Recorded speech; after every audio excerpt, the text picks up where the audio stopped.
ஈராக்கினுடைய Baghdad ஒரு இறைச்சிக்காரர் இருந்தார். காலையில் தஹஜ்ஜத் நேரத்தில் எழுந்திருப்பார்.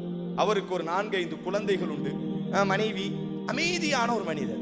ஒரு நாள் ஃபஜ்ர் தொழுகைக்கு முன்னால் எப்பொழுதும் அவர்களுடைய ஆதத் வழக்கமாக கத்தி எடுத்துட்டு வயக்காட்டுக்கு செல்கிறார். ஆட்டு மந்தைகள்ல ஆட பிரிச்சு அறுத்துட்டு இருக்கும் பொழுது திடீரென்று ஒரு அசரீதியான ஒரு சப்தம், கொல்லாதீர்கள், என்னை கொல்லாதீர்கள் என்பதாக ஒரு சப்தம்.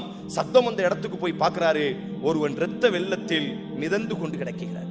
அவன் வயிற்றுல குத்தப்பட்டு ரத்தங்கள் வெளியேற்றப்பட்டு மரணித்து செத்து கிடக்கிறான். இவர் அப்படி மெய் மறந்து இவனை யார் கொண்டிருப்பார்கள் என்று சுத்தி கித்தி பார்க்கும் பொழுது ஒட்டுமொத்த ஊரும் திரண்டு விட்டார்கள். இவரினுடைய கையில கத்தி இருக்கு, ஆடறுத்த கத்தி. இவர் மேல் ஃபுல்லா ரத்தம். முஷூர்தா போலி அதிகாரிகள் வருகிறார்கள், இவரை கைது பண்றாங்க. அவர் சொல்றாரு, இல்ல அது எனக்கு தெரியாது, நீதிமன்றத்தில் நிப்பாட்டப்படுகிறது, எனக்கு தெரியாது, நான் இதை செய்யவில்லை என்பதாக எவ்வளவோ பேசி பார்க்கிறார். செய்ததற்கான தடயங்கள் உன்னிடத்திலே அத்தனை தடயங்களும் இருக்கிறது என்று சொல்லி அவருக்கு பக்தாதினுடைய நீதிமன்றம் இவருக்கு மரண தண்டனை என்பதாக தீர்ப்பு கொடுக்கப்படுகிறது. மறுநாள் முகா நேரம் கைகள் கெட்டப்பட்டு பக்தாதினுடைய வீதிகளுக்கு கொண்டு வரும் பொழுது எல்லோரும் நின்று அழுகிறார்கள். குறிப்பாக அவனுடைய பச்சிலம் குழந்தை. எல்லாரும் அழுகுறதை பார்த்த உடனே, அவன் குழந்தை அழுகுறதை பார்த்த உடனே அந்த இறைச்சி வியாபாரி ஒரு வார்த்தை சொன்னார், எனக்காக அழாதீர்கள், உண்மையில் நான் இந்த தவறை செய்யவில்லை, நான் எவனையும் கொலை செய்யவில்லை, ஆனால் சாகுவதற்கு தகுதியானவன் தான் இன்றைய தினம் சாக போகிறான். 20 வருடத்திற்கு முன்னால் நான் யூப்ரட்டிஸ் நதிக்கரையிலே இக்கரையில் மக்களை ஏற்றி கொண்டு அக்கறையிலே நான் மக்களை இறக்கி விடுவேன். ஒரு நாள் ஒரு அழகான பெண் என்னுடைய படகிலே வந்து அமர்ந்தாள். யூப்ரட்டிஸினுடைய கூஃபாவினுடைய இக்கரையில் இருந்து அவளை அக்கறைக்கு நான் இறக்கி விடும் பொழுது அவள் என்னுடைய உள்ளத்திற்குள்ளாக வந்து அமர்ந்து கொண்டால் அவள் மீது எனக்கு ஒரு நேசமும் மோகமும் வந்து விட்டது. அவள் முகவரியை தேடி அவள் வீட்டுக்கு நான் சென்றேன். என்னுடைய மகளை உங்களுக்கு மனமுடித்துக் கொடுப்பதற்கு எனக்கு சம்மதம் இல்லை, அதனால் வீட்டை விட்டு வெளியேறுங்கள் என்பதாக என்னை அவர் அவமானப்படுத்தி வெளியே அனுப்பிவிட்டார். காலம் உருண்டோடுகிறது.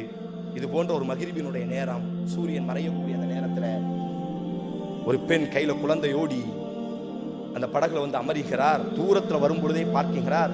படகுல வந்து அமரும் பொழுது அவர் கண்டுகொண்டார் தன்னுடைய பழைய நேசத்திற்குரியவர் என்பதாக. கேட்கிறார், என்னை தெரியுதா உங்களுக்கு, நான் யாருன்னு உங்களுக்கு தெரியுதா?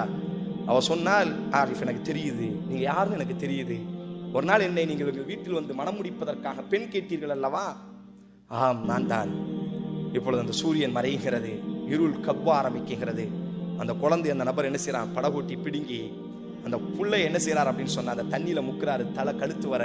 அவர் சொல்கிறார், இன்றைய இரவு நீ என்னோடி சயனிக்க வேண்டும், என்னோடி நீ தவறு செய்ய வேண்டும், அப்படி இல்லாவிட்டால் இந்த குழந்தையை நான் கொலை செய்து விடுவேன், முக்கி சாகடித்து விடுவேன். தாய் பதற்றத்தில் குழந்தையை பாதுகாப்பதற்காக மேலே பாய்கிறாள். அவனை அடிப்பதற்காக சண்டையிடுவதற்காக பாய்கிறாள். ஓங்கி தாயை தள்ளுகிறான். தலை மண்டையிலே முட்டுகிறது. அந்த இடத்திலேயே தாய் மரணிக்கிறார். குழந்தையை முக்கி சாகடித்து விட்டு படகை கவுத்தி போட்டாரு. ஃபுல்லா வெளியில வந்து சொல்லிட்டாரு. படகு ஓட்டி கொண்டிருக்கக்கூடிய நேரம் திடீரென்று சூழல் மாறியது. படகு கவிழ்ந்தது. தாய்க்கும் சேய்க்கும் நீச்சல் தெரியாது, ஆதலால் அவர்கள் மரணித்து விட்டார்கள். நானுமோ படகோட்டியினுடைய மகன், எனக்கு நீச்சல் தெரிந்தது, ஆதலால் நான் தப்பித்து விட்டேன். உலகம் அனைவரும் நம்பினார்கள், யாரும் மறுக்கவில்லை. பேசிய வார்த்தை மிக தெளிவானது, மிக தெளிவாக ஆதாரத்தை கொண்டு வந்து வைத்தார். உலகமே நம்பியது. அதற்கு பிறகு அந்த படகோட்டி சொல்றாரு, அதுக்கு பிறகு எனக்கு அங்க இருக்க மனசு இல்ல, அந்த படகை வித்துட்டு பக்தாதுக்கு வந்து இறைச்சி கடை நடத்தி 20 வருஷ காலம் நான் வாழ்ந்து கொண்டிருந்தேன். எல்லோரும் மறந்தார்கள் என்று நான் நினைத்தேன். அதாலத்து ஸமா, வானத்தில் ஒரு நீதிபதி இருக்கிறான், அவன் எப்பொழுதும் மறக்க மாட்டான். நான் இந்த கொலையை செய்யவில்லை, இந்த கொலைக்கும் எனக்கு எந்த சம்மதமும் இல்லை. ஆனால் 20 வருடத்திற்கு முன்னால் நான் ஒரு அநீதம் செய்தேன் அல்லவா, அல்லாஹ் இப்பொழுது அந்த அநீதத்திற்கு என்னை பிடித்திருக்கிறான். அன்று செய்த ஒரு பாவத்திற்கு அல்லாஹ் அன்றைக்கு கணக்கு எடுத்தான், இன்றைக்கு கணக்கு தீர்த்திருக்கிறான்.